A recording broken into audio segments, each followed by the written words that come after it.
For all our attendees out there, we're going to let people come in and then we'll be starting in just about a minute or two. Thanks for your patience.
Okay, I see that there are still some people coming in, but we'll get started since it's about 6:05.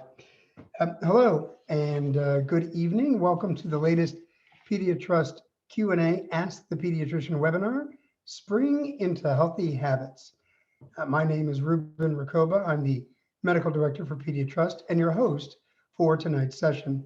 The focus of our session tonight is on nutrition and exercise, and our panel tonight includes, and I'm going to ask you to wave when I mention your name so we can put a face to a name, Dr. Erica Dayan, pediatrician at Pediatric Partners with offices in Vernon Hills and Highland Park, Dr. Tom Roberts, a pediatrician at Wheaton Pediatrics with offices in Wheaton and Batavia, and Marisa Persky, PediaTrust registered dietitian who can see patients virtually from all of our offices. Our session tonight will be 1 hour long, more or less, and we're going to try and respect your time, finish right around 7 o'clock, and it will be recorded. We'll be sending out an email to everyone who registered for the event with a link to the recording in the next few days or early next week. We've had questions coming in from many parents for the last few weeks, and we'll get to as many of those as we can. But those of you watching tonight also have the ability to submit questions either through the chat function of the Zoom call or through Facebook Live. And we'll try to get to some of those as well.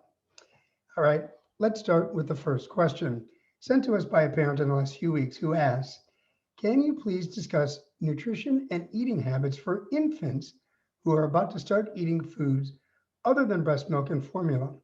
How to transition to these other foods? Dr. Dayan, what can you say to that parent? You're muted. Oh, sorry. Hi, everyone. Thanks for being here tonight, and thanks for having me. So first, I want to remind everyone that breast milk or formula is the sole source of nutrition for at least the first 6 months. It really has the balance of nutrition that the infants need. Feeding initially is really more of a social, cognitive, fun learning experience and a way to sort of whet their palate and have them experience different tastes and textures. The American Academy of Pediatrics really recommends feeding starting at about 6 months of age. Babies that are exclusively breastfed need some iron supplementation starting at 4 months of age, though. So you can either give iron supplements or start an iron-rich cereal, such as oatmeal or barley. There's rice as well. We just don't recommend exclusive rice because of the arsenic levels. Otherwise, you can also do iron-rich foods such as beans, lentils, green leafy vegetables. So you want to start, when you start those foods, you want to start with about a teaspoon or two, and you make it really soupy at first. You can water it down with either breast milk, water, or formula.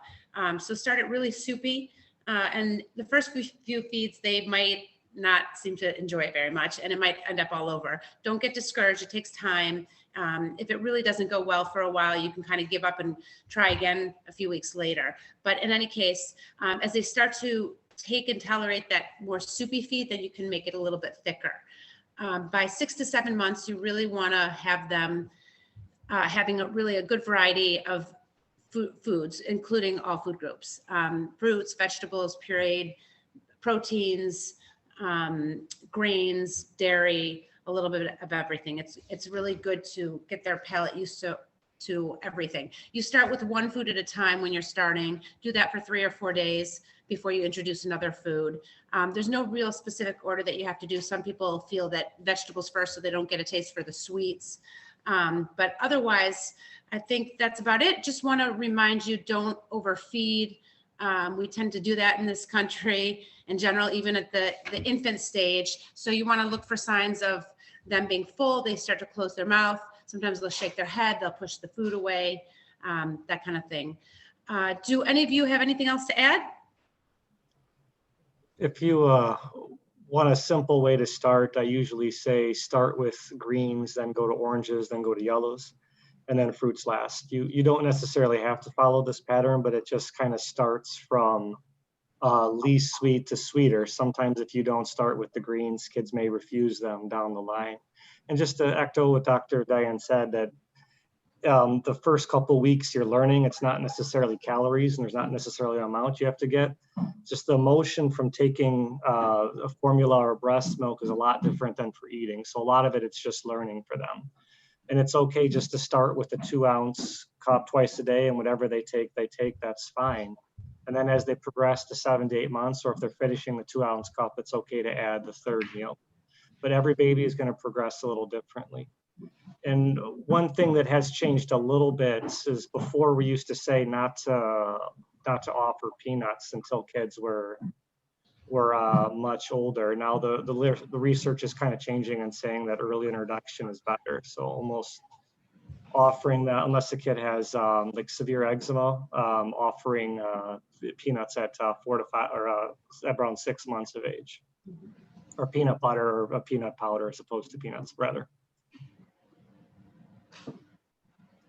Thank you both. I'm going to go back to Dr. Dayan for a follow-up question. What recommendations do you have for starting solids for a baby whose mom has food allergies? Is there anything that you would do differently?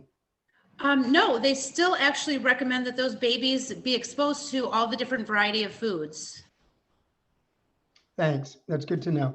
All right, Marisa, one parent wonders, what should an average meal for a 5-year-old look like?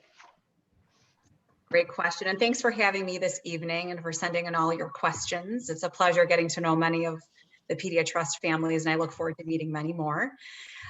So I have a 5-year-old actually at home myself. I assume this parent is questioning the volume of foods for this age and just really balance in general. So I always encourage 3 to 4 food groups at every meal for just basic overall nutritional intake.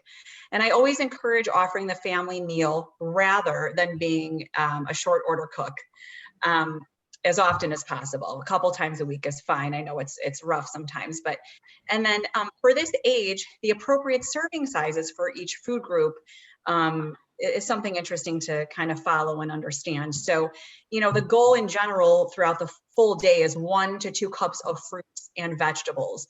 And a half a cup is a serving, so a little goes a long way. And 4 to 5 whole grains. So that would be a slice of bread would be a serving, a half a cup of cooked pasta or rice is a serving, or potato or quinoa, or even 5 to 7 whole grain crackers. And getting in 3 dairy a day, whether it's true cow dairy or a dairy substitute. And a serving is 8 ounces of milk, a half a cup of yogurt, a slice of cheese, and 2 ounces of protein a day. So a lot of people worry about the protein intake, and really it doesn't take much, because when you think about it, you know, 2 glasses of milk, 16 ounces of milk is 16 grams of protein right there.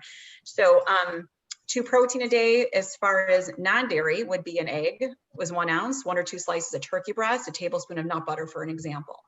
Now, as far as example breakfasts go, here's one for you. So 1 whole grain pancake or waffle, or a slice of bread paired with 8 ounces of milk and a half a cup of fruit. That should be sufficient.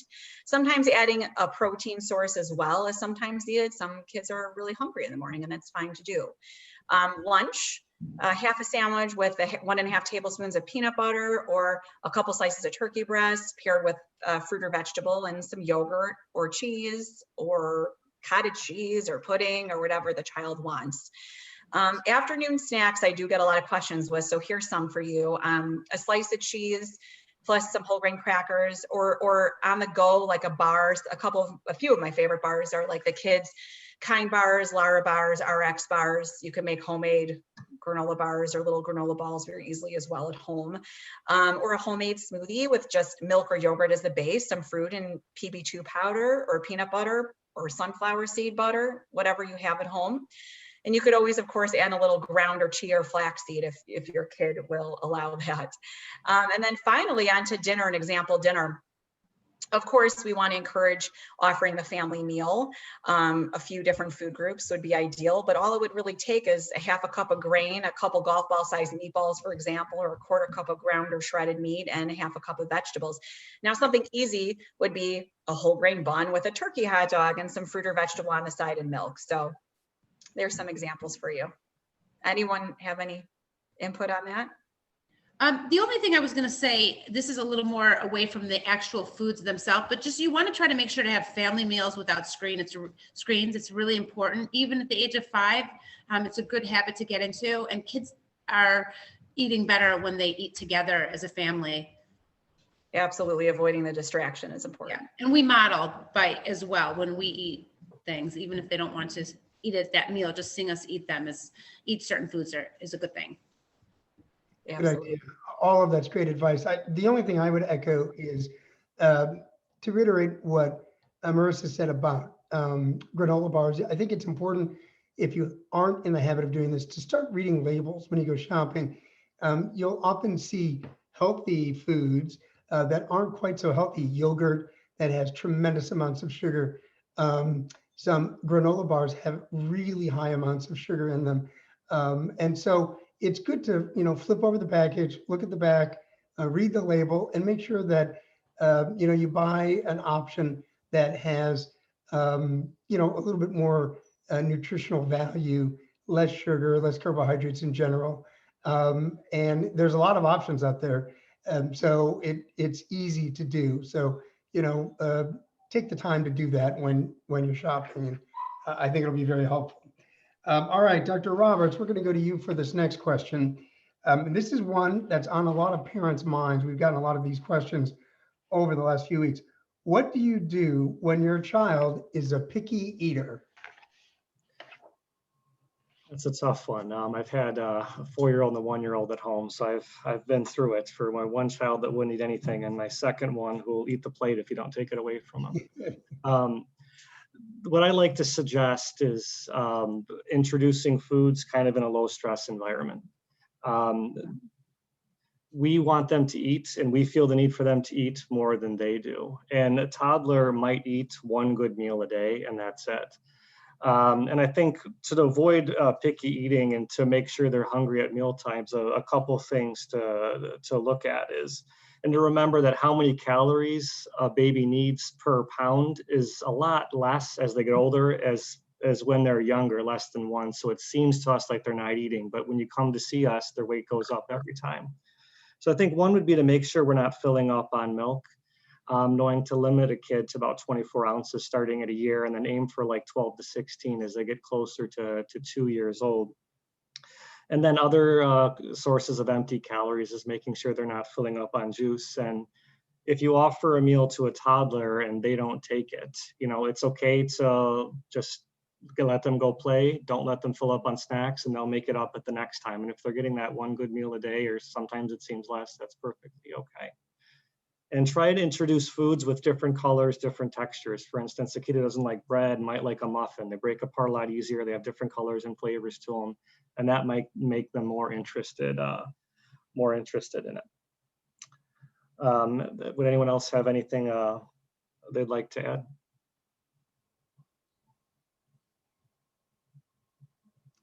All right. That's all great advice, and I appreciate that.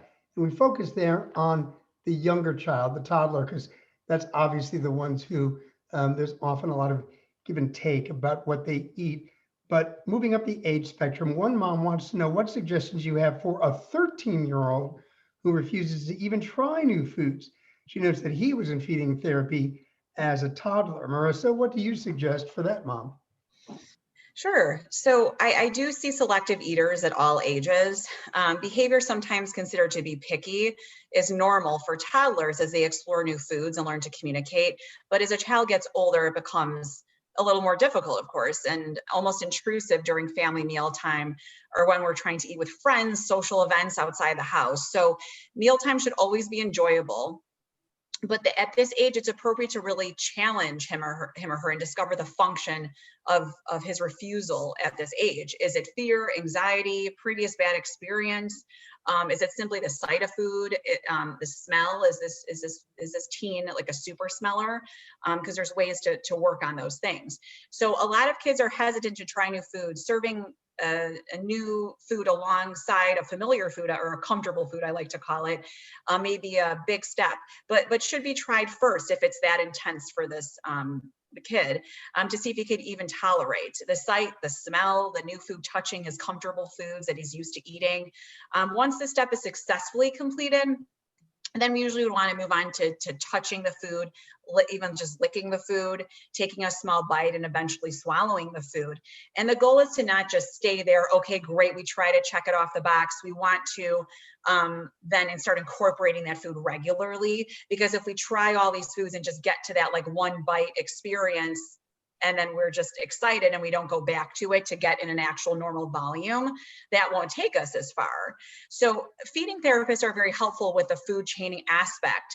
You know, what is food chaining? It's essentially like, oh, my child loves noodles. Well, let's food chain off of something that, you know, smells, tastes, feels the same.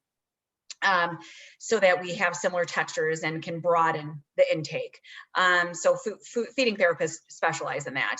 Also encouraging him to be involved in preparation and cooking in the house if possible, selecting recipes, even grocery shopping if you're comfortable taking him. And, you know, helping him choose and select and buy and stuff like that. So if it seems that the anxiety is the function of his refusal, a psychologist that specializes in eating can be really helpful. Thank you. You know, on a similar note, one parent wrote in to say that the 11-year-old son refuses to eat breakfast. He will come home from school at 1:30 and then often refuse to eat lunch sometimes. He says he isn't hungry. How hard should I push the issue that he needs to eat 3 meals a day? And Dr. Dayan, that prompts the question, does an 11-year-old really need to eat 3 meals a day? So no, they don't need to eat 3 meals a day. Some kids are just, instead of the 3-meal type, there are 5 small snacks. You want to make those healthy snacks when that's the case. So first of all, don't chase them with food. Don't make several different courses for them to try. Don't force feed. You don't want to create negative associations with eating. Have them avoid snacks, junk food snacks, and provide some healthy snacks as an alternative. Cut out fruit, bananas and peanut butter, whole grain crackers, carrots and hummus, nuts, turkey slices, cheese sticks, that kind of thing. So that's an alternative to eating a full meal. No kid is going to starve. They'll eat when they need to. Good point. And the last 3 questions have all revolved around, you know, trying to get kids to eat. I want to reiterate what Dr. Dayan just said. Nobody's going to starve themselves, all right? One of the things that Dr. Roberts said earlier, we get more concerned about the kids not eating than the kids do. So you just need to take a step back. Those of us who've been parents for a while now realize, you know, you got to pick your battles. And feeding time should not be the time for a battle, right? Eating should be not only nutritious and it should replenish the fuel that our body needs, but it is a communal thing. It's a familial thing. It should be an enjoyable time in everybody's life is to sit down as a family and eat, or even you're just eating with 1 or 2 other people. So you don't want to make it a battle. And oftentimes you don't have to. This is what I made. If you want it, great. If you don't, that's okay. If you're old enough to go to the fridge and find something else, do that, as long as it's not, you know, potato chips and, bad snacks, as Dr. Dayan pointed out. So try not to make meal times a battle. Do what you can, and the kids will do all right. Trust me. All right, this next question is from Marisa. One parent sent in this intriguing question. What are brain smart foods that I should be encouraging my children to eat? So Marisa, are there really brain smart foods? Well, that's a question. So, and really it's been a hot topic. So the mechanisms of the brain are complex, but it stands to reason that if you're eating heart healthy, it's probably also healthy for your brain. So I don't believe in superfoods or that any one food or food group is key to brain health. But when we eat a fatty, sugary meal and experience symptoms like sluggishness, brain fog, and drowsiness, these symptoms originate not in the stomach, but actually in the brain. So the effects aren't necessarily temporary. So that's something to think about. And then although the food and nutrients your child eats is of course important for brain development, the environment is something to think about too. So you can serve your kids all the right foods, right? But if you're force feeding or creating a stressful environment, the child won't get the same developmental benefits as eating the foods in a relaxed, calm environment. I know we've been talking a lot about pleasant mealtime, enjoyable meals, family meals, things like that. So there are certain foods that are particularly rich in healthful components like omega-3 fatty acids, B vitamins, antioxidants, which are known to support brain health, and are also often referred to as brain foods. So incorporating many of these foods into a healthy diet on a regular basis can improve the health of your brain. So what are those foods? So green leafy vegetables, fatty fish, such as salmon, cod, canned white tuna that a lot of us have in our pantries, berries, and walnuts. So now to translate this into a more kid-friendly way, protein is needed to build the structure of the brain and contributes to its size. So what are some protein sources? Beans, lentils, meat, cow's milk, cheese, yogurt, eggs, tofu, nuts, and seeds. So plenty of options for vegetarian, pescatarian, everybody. And then more than half the brain is made of fat. So foods that are rich in healthy fats include avocados, olives, nuts, and seeds, fatty fish, like we talked about before.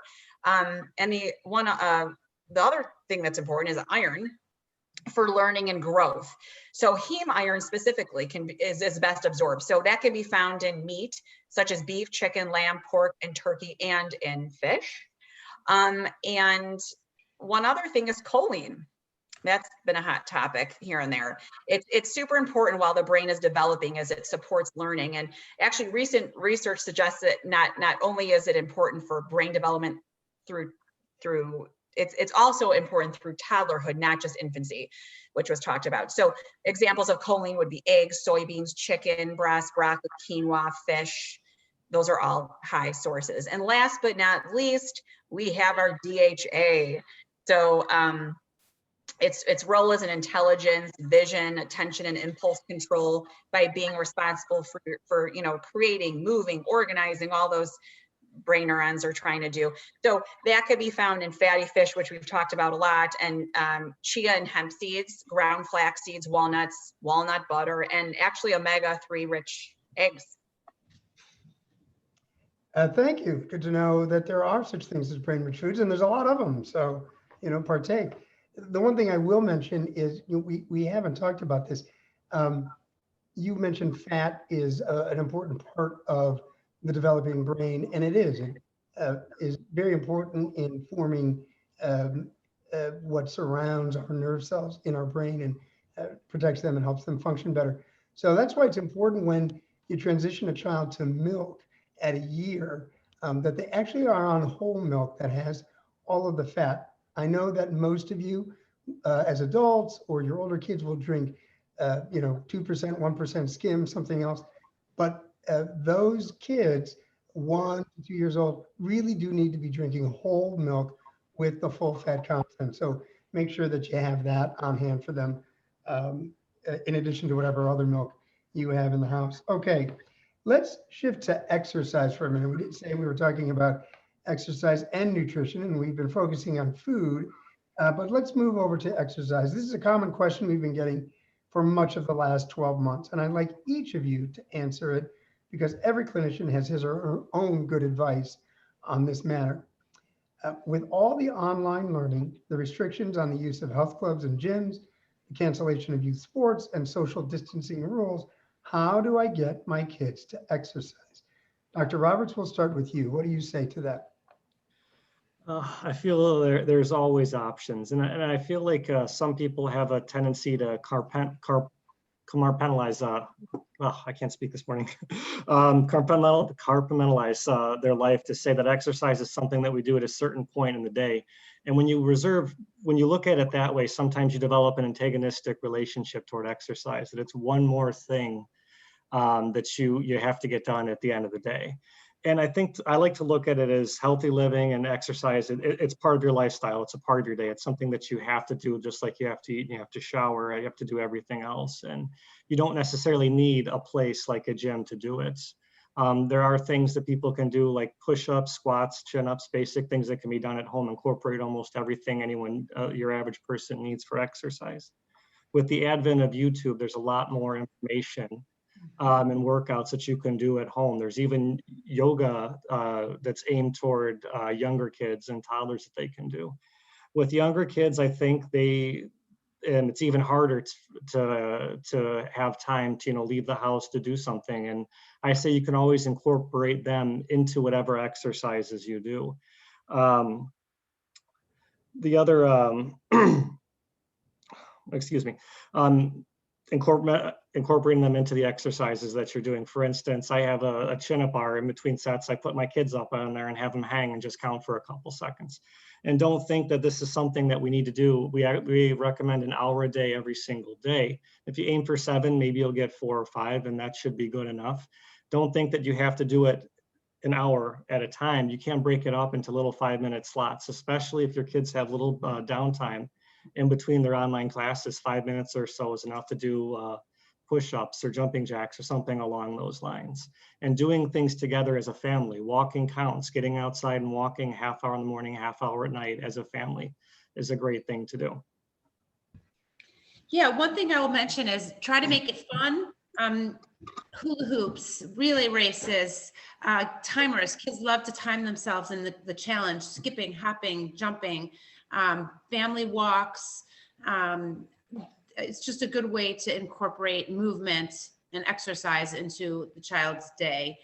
Sometimes with these kids who are on electronics all day because of school, you need to sort of make a schedule. Okay, we're going to take 10 minutes to walk the dog in between these classes, or let's do a scavenger hunt, after lunch. Just find ways to make it fun. Also, the other thing is parents lead by example. Again, having exercise as a part of your regular habit is so important to model for the kids as well. And Marisa, I know you're a nutritionist, but you must get this question a lot. So what do you say to parents? Yes, I do. I talk about physical activity in most of my sessions. Yeah. So, I would say during these unprecedented times, parents have unfortunately been responsible for encouraging their kids to be active, especially those that naturally prefer sedentary activities. So now that spring is here and outdoor sports are resuming, giving your child the opportunity to choose a sport if it's an option in your community. If your child is not into sports, which is no big deal, then focusing on family focused things like family walks, go noodle, dance videos, freeze dance, bike rides, hike at a forest preserve nearby, indoor scavenger hunts, sidewalk chalk, obstacle courses, yoga, like Dr. Roberts said, karate virtually. And there's so many family cardio videos and workouts too that can be just like a quick 15 minutes. A dance could be 15 minutes, a walk could be 15 minutes. It doesn't have to be like all in a row. And the goal is to move our bodies an hour a day. Some of it can be intentional, and other times it could just be normal kid play and fun, just like Dr. Dayan. It needs to be fun and enjoyable. And modeled by the parents, as was just said before, or by older siblings, even, not just the parents. So very good. That's all great advice. Two things that I would add. One is to reiterate what Dr. Roberts said. You just make this a part of your daily routine. So instead of parking at the closest parking spot when you go to the grocery store or wherever you go, park at the furthest one. So now you got to walk a little bit more to and from the store, back to the car, unless of course it's raining or it's very, very inclement weather. But I think that's a good habit to get into. If you're going to an office building for a dentist visit or a doctor visit, let's take the stairs to go up instead of the elevator, something like that. So those kinds of things can really add up if you do this regularly.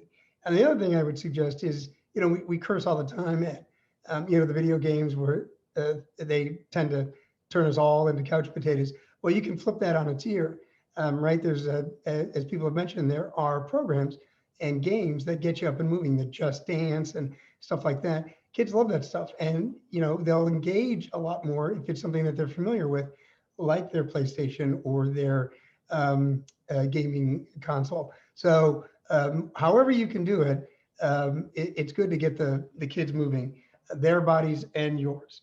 All right. Dr. Dayan, one frustrated parent wrote in, our son who is 9 hates to practice skills, even those that he is good at. He finds it boring to practice. She labels this as self-destructive. What advice do you have for that parent? So I'm presuming the parent is referring to a child who's doing a sport and just doesn't want to practice, or even something like piano. Unfortunately, we just can't force them into something. That's just going to have the opposite of what we're trying to achieve. And the more you push them into something, the less they're going to want it. It's just the way they work, those kids. Hopefully in time, first of all, a lot of kids until more middle school, junior high, don't often like to get into specific sports anyways, and they kind of dabble in different things. So it might be an option to just try different activities. And then at some point, hopefully, if they get into it, they'll start to see for themselves that their friends and their peers who are more serious and putting time and effort are excelling, and maybe that'll inspire them too. But we just unfortunately can't necessarily force them into it. Thank you. That's good advice. All right, Dr. Roberts, a very specific question. One parent asked, what age is it okay for children to start weight training? At any age, weight training is okay. It's just the type of training that we'd advocate. If children are younger, say before middle school age, doing things that are more weight-based, very low weight, high reps, such as jumping jacks, body weight squats, push-ups, chin-ups are perfectly okay. To children that are getting to middle school and above, I like to emphasize that they focus on weight training a lot, but whatever sport they're in, they have to remember that weight training should be kind of specific to that sport, and it's an asset to how they're going to perform in the sport. If they give the best of their energy to the weight room, and then they go to start pitching and they're tired, it puts them at risk for injury, and then it becomes counterproductive.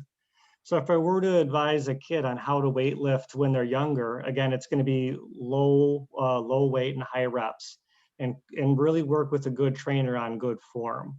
Tiny imperfections in their form can add up over time, and kind of sticking to the 15 to 25 rep range as they're in the middle school age. And then the key thing I think is never lifting to failure. If they could lift a weight 15 times perfectly, stopping at 12 or 13, adding weight slowly and going slow.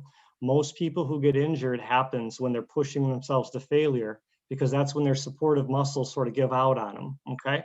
And there's certain injuries that can affect them as they get older. There's a lot more people now in their 20s and 30s with chronic injuries from sports due to how much we push with weight. So to sum it up, kind of start low and go slow, low weight, high reps. Do full body workouts are much better than body part specific workouts. I don't advertise the Monday chest day, Tuesday back day type thing that a lot of people do. I say do full body, such as like squats, bench, and rows in one day. Take 2 full days off. Then the next day you do something like deadlift, rows, and chin-ups. Thank you. That's very helpful. I want to point out that for those of you on the Zoom call, in the chat function, we have several links to things that might be helpful for families, including, let's see here, there's Frozen themed yoga for kids, Pop Sugar family cardio workout, 15 minutes, a 1 mile indoor family walk, kids bop dance along videos, fitness apps for kids, body weight circuit training for kids, and a reminder that we'll be including these links in email that you receive with the link to the recording later on. So even if you don't have all of this or you can't get to it now, we'll be sending out those links in the future. So just a reminder. Okay. Dr. Dayan, one parent wonders if it is better for her 10-year-old daughter to focus on one sport or to continue playing multiple sports. What do you say to that, Mom? So ideally, multiple sports is preferred. The studies have shown that kids that are focusing on one sport and one sport all year long are having more injuries. There's just been a whole rash of injuries, ACL tears in young people these days, and they feel that it's really from that one sport. Sometimes the kids aren't interested in more than one sport, and they really have a passion for one sport. If that's the case, I'm sorry, I meant sometimes kids aren't interested in other sports. If they have really a passion for one sport and you can't get them to do other sports as well, then it's important for them to take breaks, take summers off, vacations off. It's just to give their muscles a rest. And try to encourage them to do other things that they like as well, of course. Right. I think that's very important. Not only, like you said, doing different sports to move different parts of their body, different muscle groups, but maybe just take their mind off the sport, do something else completely different, whether it's cheerleading or, speech, theater, writing, whatever it may be. That's great. Okay, let's go back to food now. I love this question came in. Marisa, one parent wants to know, is dessert okay? And when I was reading that, I thought, please say yes. Please say yes. What do you have to say? Well, I love sweets myself. So there really isn't one answer because not all children are the same. Some are more susceptible to a sugar addiction. Some eat healthfully throughout the day while others do not. And a toddler is, of course, different than a teenager. So protein and healthful fats actually slow down the effect of sugar and simple carbohydrates, which a lot of desserts have. So a child eating well throughout the day might be less affected by any sugar consumed. Age should also be taken into consideration when deciding how often a child should have dessert. So dessert has unfortunately become a bargaining tool at the dinner table. It's tempting for parents to rely on dessert as an incentive to eat a balanced meal. And this quite often sets up unhealthy messages that dinner is dreaded and dessert is, to be desired and to look forward to more than the actual balanced meal. So if a sweet treat is going to be part of the day, it is good to think about timing, as desserts do not need to be just given after dinner. I get a lot of families where, they just do it then, but I'm like, well, what about the rest of the day? So, and it could also be paired with an afternoon snack. For example, ensuring there is, some protein in the afternoon snack, let's say, peanut butter, yogurt, something like that, too, along with, let's say, a cookie or a little brownie or whatever they're having, which helps maintain their moods and energy better than the sweet alone. And of course, it doesn't just have to be cookies and brownies and cakes and things like that. There's so many healthful desserts out there that I always suggest. I'll name a few. So Greek yogurt bars, outshine fruit bars, low-fat pudding cups, frozen yogurt, things like that. And then, children often eat dessert regardless, of course, if they're hungry or not, just like adults do. The goal is to teach children to listen to their bodies and to eat when they're hungry. So children who are given desserts every single night eat it because it's handed to them, not necessarily because they are craving sweets or they're hungry. So something to think about. And size matters. Everything doesn't have to be super size, especially when feeding kids. There's nothing wrong with something sweet sometimes. The sooner we teach our kids that dessert is occasional, the sooner the battle over dessert will disappear. I usually suggest 2 to 3 times a week if someone really wants to narrow it down to the volume per week. Being too restrictive is not ideal because kids then tend to overdo it when they're outside of the house if they are taught that desserts are super special treats. Being flexible and allowing kids to choose when and what is helpful because it gives them some control. Thank you, Marisa. Dr. Dayan or Roberts, do you have anything to add to that? I think she covered it. I mean, the only other thing is desserts don't have to, like she said, don't have to be unhealthy.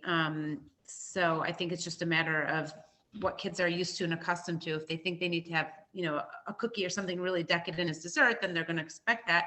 Or sometimes you can take a bowl of fruit and add a little whipped cream on it, or a yogurt parfait, or take those Go-Gurts and freeze them. That kind of thing sometimes can be looked at as a dessert too. A smoothie with, you throw a little fruit in so they get a little extra vitamins in there.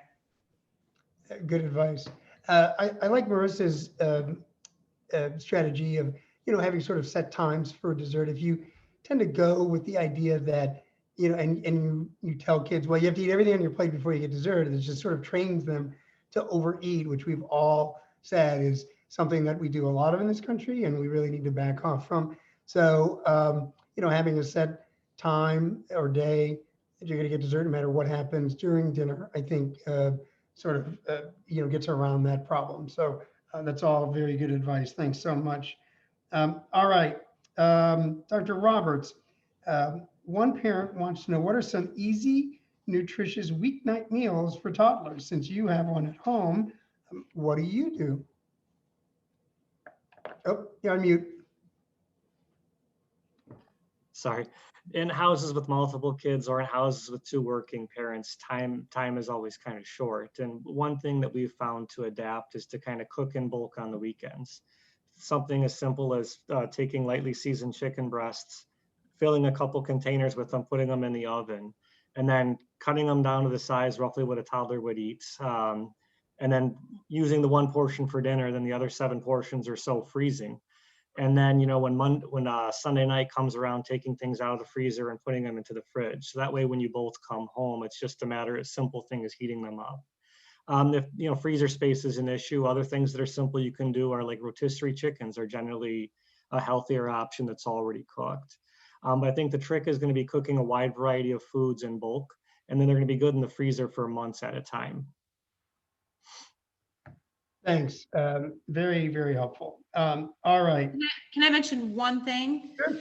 I think it's really important for people to remember to avoid kid foods at a young age. People tend to think their kids need these kid foods, mac and cheese and pizza and chicken fingers and fish sticks.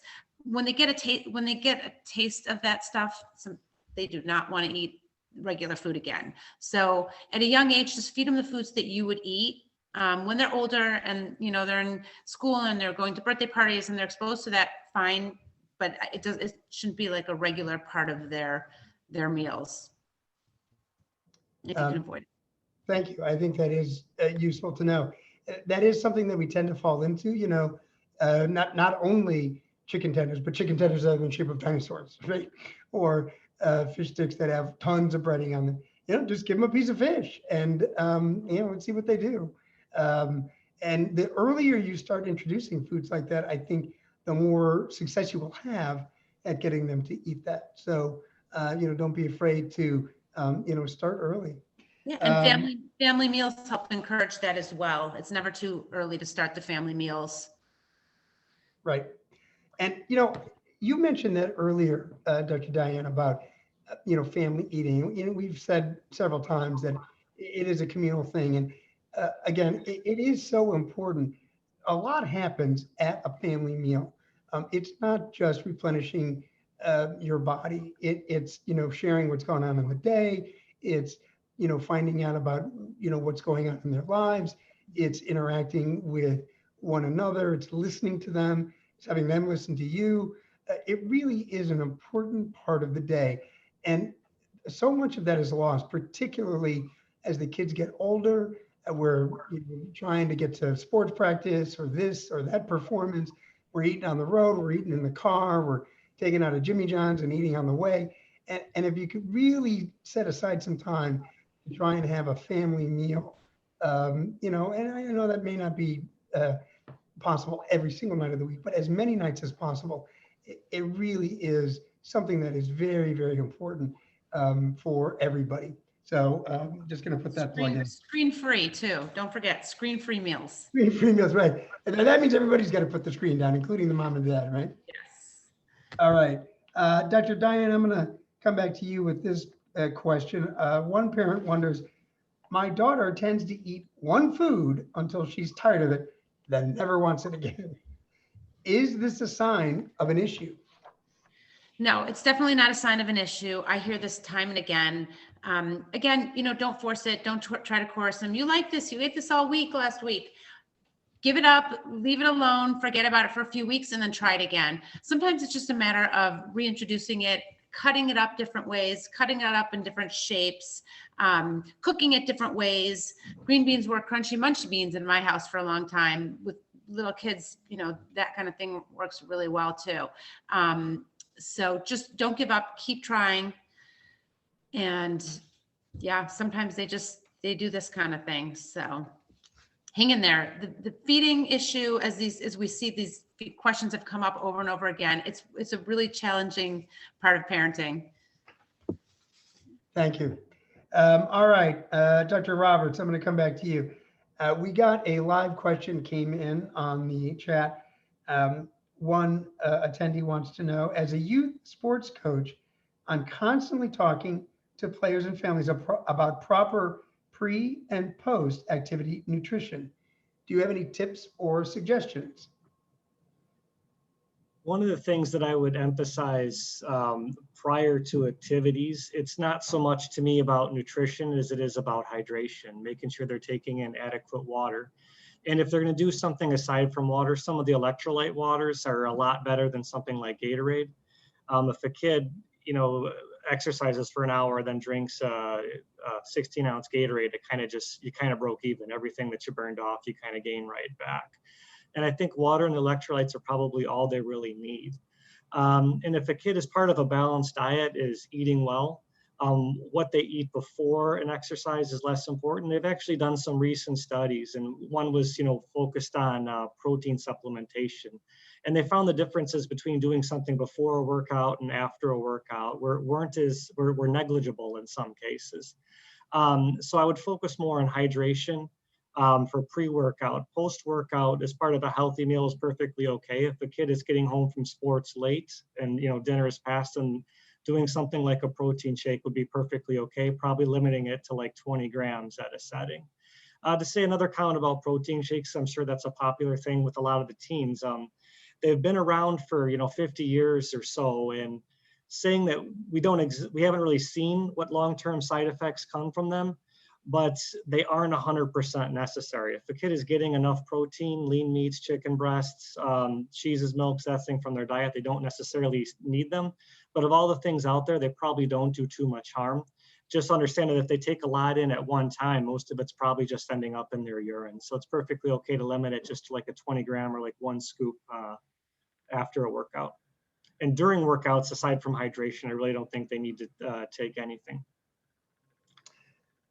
I would reiterate all of that. One thing in particular, partly because of marketing and partly because of what they see the pro athletes doing on TV, the kids have it in their mind that if they're working out or exercising, that they have to drink Gatorade, and they don't.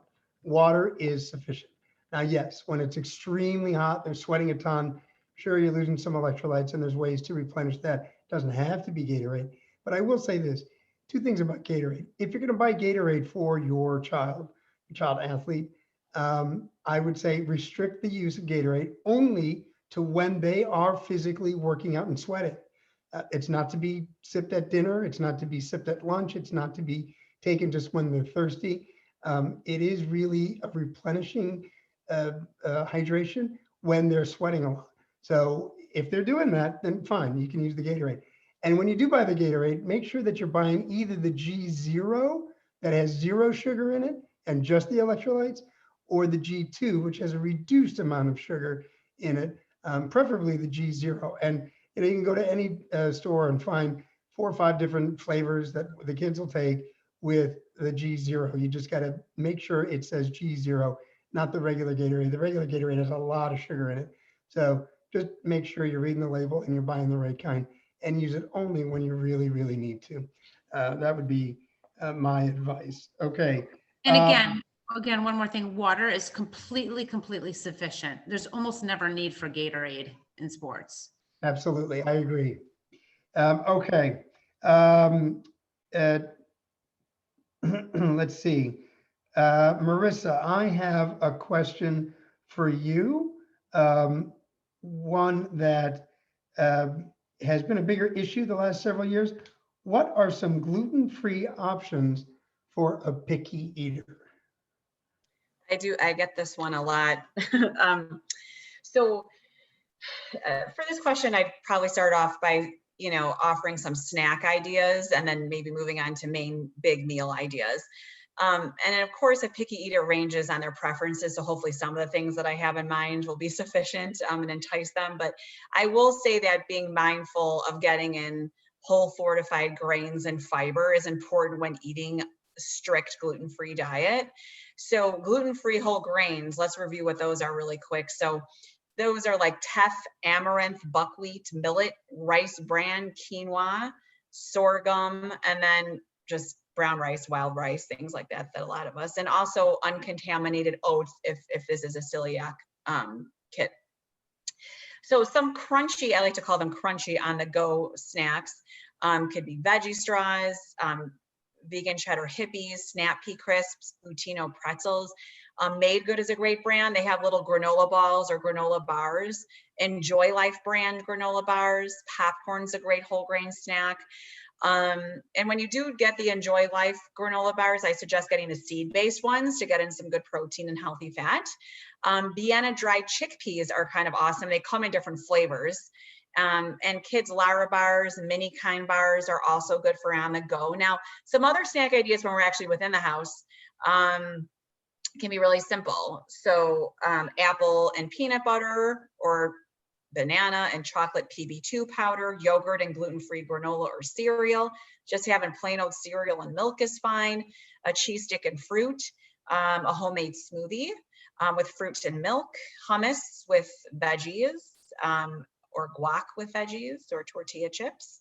Ants on a log is always a hit in my house with raisins and nut butter. So that could be an option. Now, if we're looking for straight meal ideas, so some breakfast ideas. So breakfast doesn't have to be stressful when we're gluten-free. I feel like breakfast is usually the most laid back, easy one to kind of check off the list, but I'll give you some ideas. So gluten-free cereals or oatmeal, could always add some flax and chia seeds in there to give it some more fiber. Yogurt with fruit and nuts, gluten-free breads, bagels, muffins, topped with peanut butter, preserves, or a little bit of honey. Homemade French toast with gluten-free bread. So then you get the egg, you get the starch, you have some fruit on the side, a fruit smoothie, cooked cereal. Some of my favorite bread brands, I'll say, Enjoy Life, Food for Life, Udi's, Canyon Bakehouse is a good one as well. And you could even, if you want to throw in protein, Applegate is a great brand for quick on the, like chicken and maple breakfast sausages, things like that. And if we want pancake or waffle brands, Arrowhead Mills, Enjoy Life, Bob's Red Mill, Krusty's actually has it. Trader Joe's has great mini pancakes too. They're really good. Now for lunch, sandwiches, obviously gluten-free bread, that's easy. We just want to make sure there's some sort of protein, and for vegetarian, we can always throw in some hummus and some vegetables and some cheese in there. Homemade pizza, there's a lot of cauliflower crust-based pizzas, corn crust-based pizzas. Leftovers aren't so bad since most of us are in the house for lunch at this point. If not, you can always pack those. Rice cakes, even topped with peanut butter, banana, and cheese on the side could be something quick.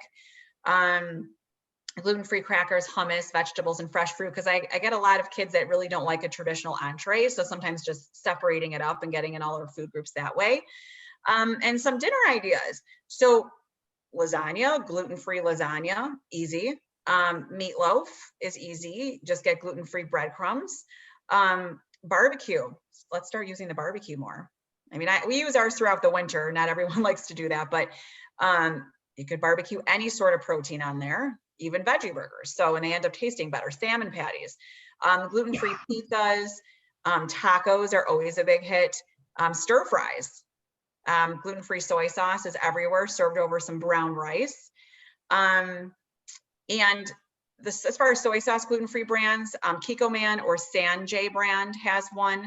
And I don't know, I think that's about it that I could think of for dinner. That's quite a bit. Certainly a very different environment than when I started out practicing pediatrics almost 30 years ago, when the options were quite limited. So those of you with children who have issues around gluten, you've got a lot of options out there. Look around. Yes, so many options. All right, Dr. Dayan, this question came in live tonight. Do you recommend any vitamins or supplements for kids, specifically ones that are hard to get in the diet alone, like vitamin D, omegas, DHA? What do you recommend? So generally, vitamins are something that are best absorbed via food intake. You don't absorb as many of the vitamins when you're taking them through a pill or a supplement. That being, yeah, in general, I'm not a big pusher of a multivitamin in kids.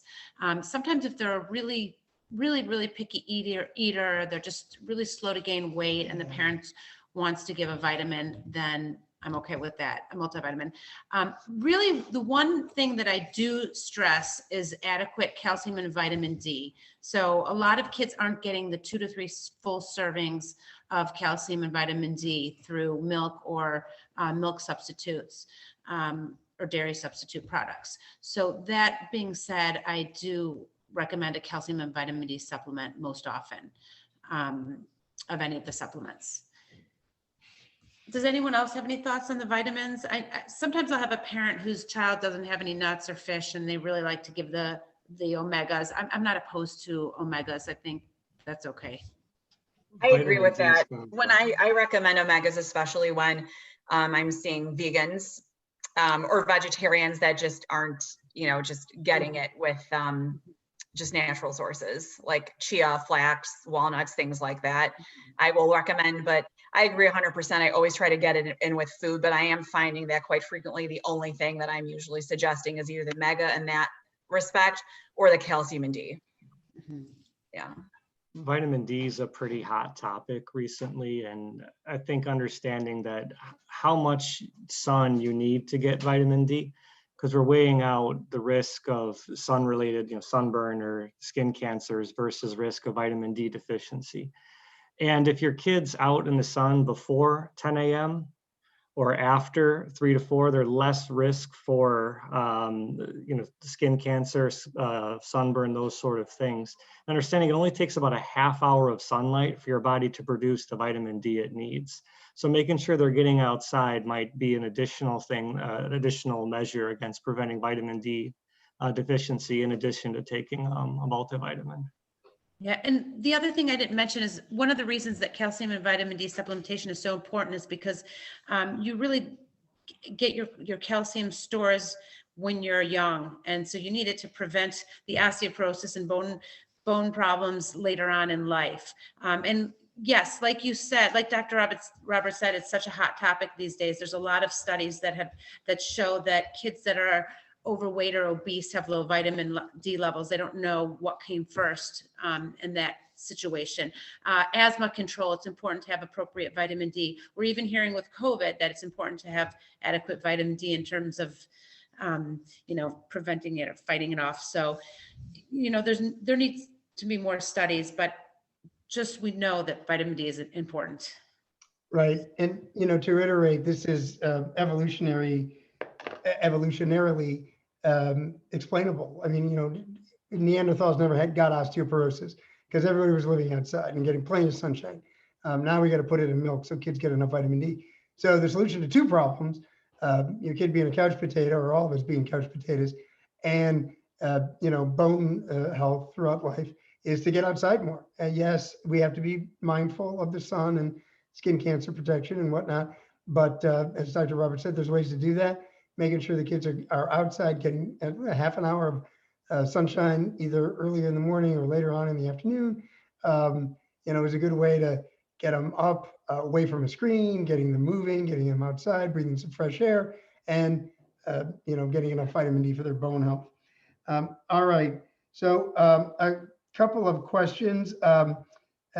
This is coming from a live question that came in on the Zoom chat. Marisa, I'm going to send this one to you. One parent writes, my 10-year-old doesn't care for milk or milk alternatives, doesn't eat much cheese or yogurt. He drinks chocolate milk when it's offered. And of course, who wouldn't? Is it important for kids to drink 3 glasses of milk a day? I also read that calcium can block iron absorption. So should it be consumed apart from meals? So I don't think cow's milk needs to be taken apart from meals. I will say that sometimes I'm concerned about the volume of milk that's consumed because that can lead to iron deficiency anemia if taken in excess. But I will say that, if if he, if he doesn't like milk, that's okay. There's other sources of dairy, right? So, maybe having chocolate milk once a day, like having like an 8-ounce glass of that a day is totally fine. And then focusing on other dairy sources or other substitute sources. And if we truly can't get in 3 or 4 solid good servings for bone health, which we were just talking about, I would definitely suggest a calcium and D supplementation. So yeah, that's my 2 cents there. I don't know if anyone has anything else. Separating milk from meals isn't really necessary. I think that's a bigger concern for us. If a kid's coming in with iron deficiency and is taking an iron supplement to correct that, the milk will absorb a portion of that iron and just pass it out of the body. But the foods you eat, meats especially, and other things are going to be digested at slower rates, so there's a slower release, so that's going to be less of a concern. So from a medical standpoint, I don't think you need to separate milk from other sources you get of iron, aside from like a vitamin, or when you're taking iron medically to treat iron deficiency. Thanks. That's useful information. All right. Well, we're coming up at, it's actually 7:05 right now. I know we started 5 minutes late, so we went a little bit over just to get the full hour in. I appreciate everybody's patience, but I want to respect your time. So we'll wrap up. Again, a reminder that the link will be sent out for the recording to tonight's session, along with some of the other links that we mentioned earlier. And we appreciate the input from our panelists, Dr. Dayan, Dr. Roberts, and Marisa Persky. Thank you very, very much. This was very useful information for everybody. And I hope everybody else, all the attendees out there, have a good weekend. And thanks for joining in tonight. So long.